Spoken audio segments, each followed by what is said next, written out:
अध्याय 17 प्रेम त्रिकोणात्मक। प्रेम की उपमा एक त्रिकोण से दी जा सकती है, जिसका प्रत्येक कोण प्रेम के एक एक अविभाज्य गुण का सूचक है। जिस प्रकार बिना तीन कोण के त्रिकोण नहीं बन सकता, उसी प्रकार निम्नलिखित तीन गुणों के बिना यथार्थ प्रेम का होना असंभव है। इस प्रेम रूपी त्रिकोण का पहला कोण तो यह है कि प्रेम में किसी प्रकार का क्रय विक्रय नहीं होता। जहाँ कहीं किसी बदले की आशा रहती है, वहाँ यथार्थ प्रेम कभी नहीं हो सकता। वह तो एक प्रकार की दुकानदारी सी हो जाती है। जब तक यह हमारे हृदय में इस प्रकार की थोड़ी सी भी भावना रहती है कि भगवान की आराधना के बदले में हमें उनसे कुछ मिले, तब तक हमारे हृदय में यथार्थ प्रेम की संचार नहीं हो सकता। जो लोग किसी वस्तु की प्राप्ति के लिए ईश्वर की उपासना करते हैं, उन्हें यदि वह चीज न मिले तो निश्चय ही वे उनकी आराधना करना छोड़ देंगे। भक्त भगवान से इसलिए प्रेम करता है कि वे प्रेमास्पद है। सच्चे भक्त के इस देवी प्रेम का और कोई हेतु नहीं रहता। एक बार एक राजा किसी वन में गया। वहां उसे एक साधु मिले। साधु से थोड़ी देर बातचीत करके राजा उनकी पवित्रता और ज्ञान पर बड़ा मुग्ध हो गया। राजा ने उससे प्रार्थना की, महाराज, यदि आप मुझसे कोई भेंट ग्रहण करने की कृपा करें तो मैं धन्य हो जाऊं। पर साधु ने इनकार कर दिया और कहा, इस जंगल में फल मेरे लिए पर्याप्त हैं। पहाड़ों से निकले हुए शुद्ध पानी के झरने पीने के लिए पर्याप्त जल देते हैं। वृक्षों की छालें मेरे शरीर को ढकने के लिए काफी हैं और पर्वतों की कंदराएं सुंदर घर का काम देती हैं। मैं तुमसे अथवा अन्य किसी से कोई भेंट क्यों लूं? राजा ने कहा, महाराज, केवल मुझे कृतार्थ करने के लिए कृपया कुछ अवश्य स्वीकार कर लीजिए और दया कर मेरे साथ चलकर मेरी राजधानी तथा महल को पवित्र कीजिए। विशेष आग्रह के बाद साधु ने अंत में राजा की प्रार्थना स्वीकार कर ली और उसके साथ उसके महल को गए। साधु को भेंट देने के पहले राजा नियमानुसार अपनी दैनिक प्रार्थना करने लगा। उसने कहा, हे ईश्वर, मुझे और अधिक संतान दो, मेरा धन और भी बढ़े, मेरा राज्य अधिकाधिक फैल जाए, मेरा शरीर स्वस्थ और निरोगी रहे, आदि आदि। राजा अपनी प्रार्थना समाप्त न कर पाया था कि साधु उठ खड़े हुए और चुपके से कमरे के बाहर चले दिए। यह देखकर राजा बड़े असमंजस में पड़ गया और चिल्लाता हुआ साधु के पीछे भागा, महाराज, आप कहाँ जा रहे हैं? आपने तो मुझसे कोई भी भेंट ग्रहण नहीं की। यह सुनकर वे साधु पीछे घूमकर राजा से बोले, अरे भिखारी, मैं भिखारियों से भिक्षा नहीं मांगता। तू स्वयं एक भिखारी है, मुझे किस प्रकार भिक्षा दे सकता है? मैं इतना मूर्ख नहीं कि तुम जैसे भिखारी से कुछ लूं। जाओ, भाग जाओ, मेरे पीछे मत आओ। इस कथा से ईश्वर के सच्चे प्रेमियों और साधारण भिखारियों में बड़े भेद सुंदर ढंग से प्रकट हुआ है। भिखारी की भांति गिड़गिड़ाना प्रेम की भाषा नहीं है। यहाँ तक कि मुक्ति के लिए भगवान की उपासना करना भी अधम उपासना में गिना जाता है। शुद्ध प्रेम में किसी प्रकार के लाभ की आकांक्षा नहीं रहती। प्रेम सर्वदा प्रेम के लिए होता है। भक्त इसलिए प्रेम करता है कि बिना प्रेम के वह रह ही नहीं सकता। जब तुम किसी मनोहर प्राकृति दृश्य को देखकर उस पर मोहित हो जाते हो, तो उस दृश्य से तुम किसी फल की याचना नहीं करते और न वह दृश्य ही तुम्हें कुछ मांगता है। फिर भी उस दृश्य को दर्शन तुम्हारे मन को बड़ा आनंद देता है। वह तुम्हारे मन के घर्षणों को हल्का कर तुम्हें शांत कर देता है और उस समय तक के लिए मानो तुम्हें अपनी नश्वर प्रकृति से ऊपर उठाकर एक स्वर्गीय आनंद से भर देता है। प्रेम का यह भाव उक्त त्रिकोणात्मक प्रेम का पहला कोण है। अपने भाव के, अपने प्रेम के बदले में कुछ मत मांगो, सदैव देते ही रहो। भगवान को अपना प्रेम दो, परंतु बदले में उनसे कुछ भी मांगो मत। प्रेम के इस त्रिकोण का दूसरा कोण यह है कि प्रेम में कोई भय नहीं रहता। जो भयवश भगवान से प्रेम करते हैं वे मनुष्य धाम है। उनमें अभी तक मनुष्यता का विकास नहीं हुआ। वे दंड के भय से ईश्वर की उपासना करते हैं। उनकी दृष्टि में ईश्वर एक महान पुरुष है जिनके एक हाथ में दंड है और दूसरे में चाबुक।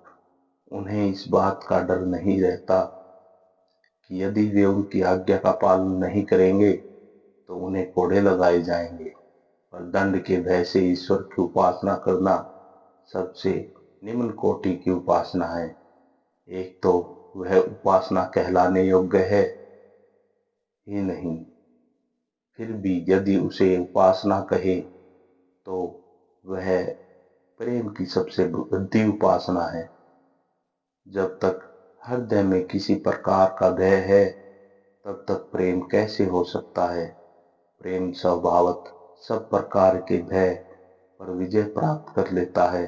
उदाहरणार्थ, यदि एक युवती सड़क पर जा रही हो और उस पर कुत्ता भौंक पड़े तो वह डर कर समीपस्थ घर में घुस जाएगी।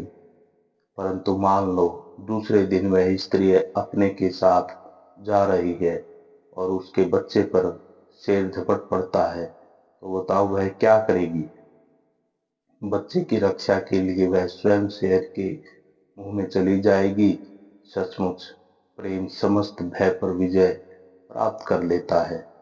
भय इस स्वार्थ पर भावना से उत्पन्न होता है कि मैं दुनिया से अलग हूँ और जितना ही मैं अपने को शुद्ध और निस्वार्थ पर बनाऊंगा मेरा भय उतना ही बढ़ेगा। यदि कोई मनुष्य अपने को एक छोटा सा तुच्छ जीवन समझे तो भय उसे अवश्य घेर लेगा और तुम अपने को जितना ही कम तुच्छ समझोगे तुम्हारे लिए भय भी उतना कम होगा। जब तक तुम में थोड़ा सा भी भय है तब तक तुम्हारे मानस सरोवर में प्रेम की तरंगे नहीं उठ सकती। प्रेम और भय दोनों एक साथ कभी नहीं रह सकते। जो भगवान से प्रेम करते हैं उन्हें उनसे डरना नहीं चाहिए। ईश्वर का नाम व्यर्थ में न लो। इस आदेश पर ईश्वर का सच्चा प्रेमी हंसता है।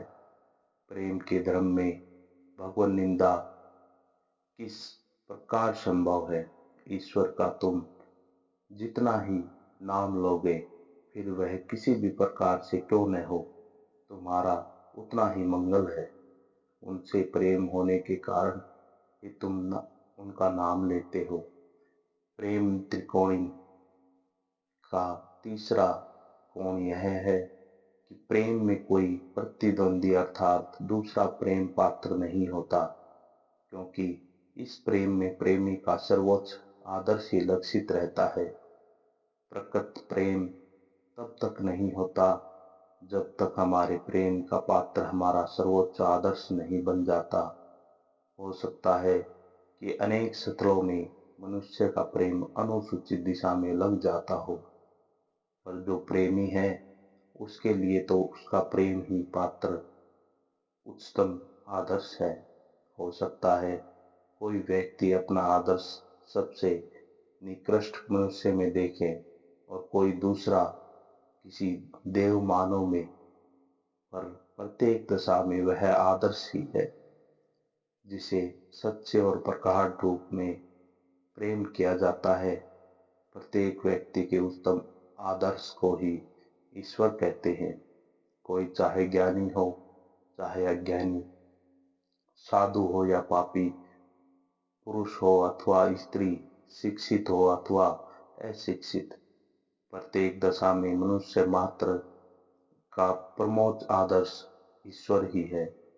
सौंदर्य, महानता और शक्ति के उच्चतम आदर्शों के योग में ही हमें प्रेम में एवं प्रेमास्पद भगवान का पूर्णतम भाव मिलता है।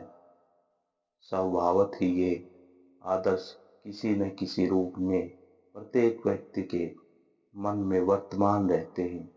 वे मानो हमारे मन के अंग या अंश विशेष हैं।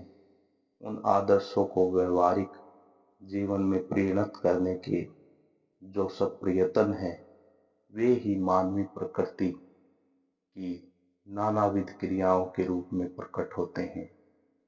विभिन्न जीवात्माओं में जो सब भिन्न भिन्न आदर्श निहित है, वे बाहर आकर ठोस रूप धारण करने का सत प्रयत्न कर रहे हैं और इसके फलस्वरूप हम अपने चारों ओर समाज में नाना प्रकार की गतियां और हलचल देखते हैं।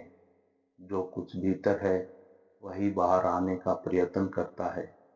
आदर्श का यह नित्य प्रबल प्रभाव ही एक ऐसी कार्यकारी शक्ति है जो मानव जीवन में सतत क्रियाशील है और हो सकता है सैकड़ों जन्म के बाद, हजारों वर्ष प्रयत्न करने के पश्चात मनुष्य समझे कि अपना अभ्यंतरस्य आदर्श बाहरी वातावरण और अवस्थाओं के साथ पूरी तरह मेल नहीं खा सकता, और जब वह यह समझ जाता है तब बाहरी जगत को अपने आदर्श के अनुसार गढ़ने की फिर अधिक चेष्टा नहीं करता।